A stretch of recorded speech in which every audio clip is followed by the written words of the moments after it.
ഇതെങ്ങോട്ടാ drive ചെയ്ത് പോകുന്നതെന്നല്ലേ? അതെ, central London തന്നെയാണ്.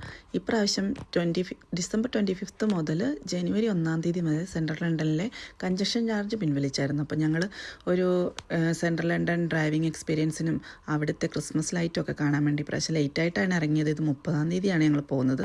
ഇത് പാഡിങ്ടൺ സ്റ്റേഷനുള്ളിൽ വെച്ചിരുന്ന ഒരു ഫെറാർ റോച്ചറിൻ്റെ ട്രീ ആണ്. നല്ല ഭംഗിയുണ്ടായിരുന്നു. അത് കഴിഞ്ഞ് ഞങ്ങൾ അവിടുന്ന് ട്രഫാഗർ സ്ക്വയറിലാണ് പോയത്. അവിടെ ഒരു ട്രീ ഉണ്ടായിരുന്നു. പിന്നെ നല്ലൊരു ക്രിസ്മസ് മാർക്കറ്റ് ഉണ്ടായിരുന്നു. അപ്പോൾ ഞങ്ങളങ്ങനെ ക്രിസ്മസ് മാർക്കറ്റിൻ്റെ അകത്തോടെയൊക്കെ കയറി. നല്ല തിരക്കായിരുന്നു.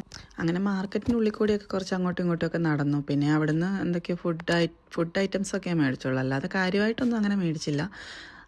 പിന്നെ നല്ല തിരക്കായിരുന്നതുകൊണ്ട് എല്ലാത്തിനും മുമ്പിലും നല്ല ക്യൂ ആയിരുന്നു.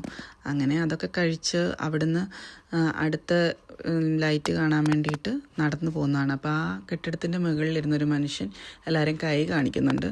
പക്ഷെ അതങ്ങനെ ആരും ശ്രദ്ധിക്കുന്നില്ല, നല്ല തിരക്കാണ്. റീജൻറ്റ് സ്ട്രീറ്റിലെ ക്രിസ്മസ് ലൈറ്റ് എല്ലാ പ്രാവശ്യവും എല്ലാവർക്കും അറിയാവുന്നതുപോലെ ഏഞ്ചൽസിൻ്റെ ലൈറ്റ് അത് എല്ലാ വർഷവും ഒരുപോലെ തന്നെയാണ്. ഞങ്ങളൊരു 4 വർഷമായിട്ട് കണ്ടിന്യൂസ് ആയിട്ട് വരുന്നതാണ്. അപ്പോൾ അതിന് മാറ്റമൊന്നും വരാറില്ല. പിന്നെ ഈ അല്ലാതെ ഷോപ്പുകളും അവരുടെ അഡ്വർടൈസ്മെൻറ്റിൻ്റെ ഒക്കെ ഭാഗമായിട്ട് വെക്കുന്ന ലൈറ്റുകളൊക്കെയാണ് എല്ലാ വർഷവും മാറി മാറി വരുന്നത്. അപ്പോൾ അത് ഓരോ തീമിലും അതൊക്കെ കാണാൻ നല്ല ഭംഗിയാണ്. ഇത് കോവന്റ് ഗാർഡനിലുള്ള ഒരു വലിയ ക്രിസ്മസ് ട്രീ ആണ്. ഇത് കാണാൻ നല്ല ഭംഗിയായിരുന്നു. അതിന് ചുറ്റിലും ആൾക്കാർ ഫോട്ടോ എടുക്കാനുള്ള തിരക്കുമായിരുന്നു. ഞങ്ങൾ അവിടെ നിന്ന് 2-3 ഫോട്ടോയൊക്കെ എടുത്ത് അതിൻ്റെ അപ്പുറത്ത് മാറി ഒരു ചെറിയ ക്രിസ്മസ് മാർക്കറ്റ് ഉണ്ടായിരുന്നു.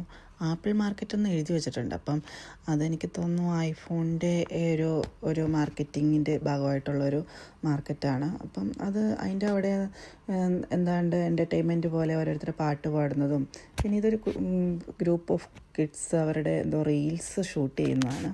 അതിൻ്റെ ക്യാമറമാനും അവർ വലിയ മ്യൂസിക്കൊക്കെ വെച്ച് എല്ലാവരും ഒരേപോലെ ഡ്രസ്സൊക്കെ ചെയ്ത് നല്ല ഭംഗിയുണ്ടായിരുന്നു. ഒരു കൊറിയൻ ലുക്കായിരുന്നു. പിന്നെ അവിടെ നിന്ന് നമ്മൾ സ്ഥിരമായിട്ട് കാണാൻ പോകുന്ന റീജൻറ്റ് സ്ട്രീറ്റിലെ മാലാഖമാരുടെ ലൈറ്റാണ്. അത് എല്ലാ പ്രാവശ്യത്തെയും പോലെ നല്ല ഭംഗിയുണ്ടായിരുന്നു. അത് കഴിഞ്ഞ് ഞങ്ങൾ രാത്രി അവിടെ നിന്ന് ഒരു ഇന്ത്യൻ റെസ്റ്റോറൻറ്റിൽ നിന്ന് ഫുഡൊക്കെ കഴിച്ചു. വരുന്ന വഴിക്ക് മിയയുടെ ഒരു റീൽസൊക്കെ ഷൂട്ട് ചെയ്തു. അങ്ങനെ അന്ന് രാത്രി അവിടെ സ്റ്റേ ചെയ്ത് പിറ്റേ ദിവസം രാവിലെയാണ് ഞങ്ങൾ അവിടെ നിന്ന് പോരുന്നത്. ഇത് 31 തീയതി രാവിലത്തെ ലണ്ടനിലെ കാഴ്ചയാണ്. അപ്പം രാവിലെ നല്ല തണുപ്പായിരുന്നു. കുറച്ചുകൂടി കഴിഞ്ഞാൽ നല്ല തിരക്കാവും. കാരണം ഇന്ന് 31 ഈ ന്യൂ ഇയർ ഈവ് ആണല്ലോ. അപ്പോൾ അതുകൊണ്ട് ഇവിടെ ഫയർ വർക്ക്സ് ഒക്കെ നടക്കുന്നതാണ്. അപ്പോൾ അതുകൊണ്ട് ഭയങ്കര തിരക്കായിരിക്കും. അപ്പോൾ അതിന് മുമ്പേ ഞങ്ങൾ തിരിച്ചു പോന്നു. അപ്പോൾ ഇത്രയൊക്കെ ഉള്ളൂ ലണ്ടനിലെ ക്രിസ്മസ് ലൈറ്റിൻ്റെ വിശേഷങ്ങൾ. അപ്പോൾ എല്ലാവർക്കും ഒരു പുതുവത്സര ആശംസകളൊക്കെ നേർന്നുകൊണ്ട് ഇവിടെ നിർത്തുന്നു. താങ്ക്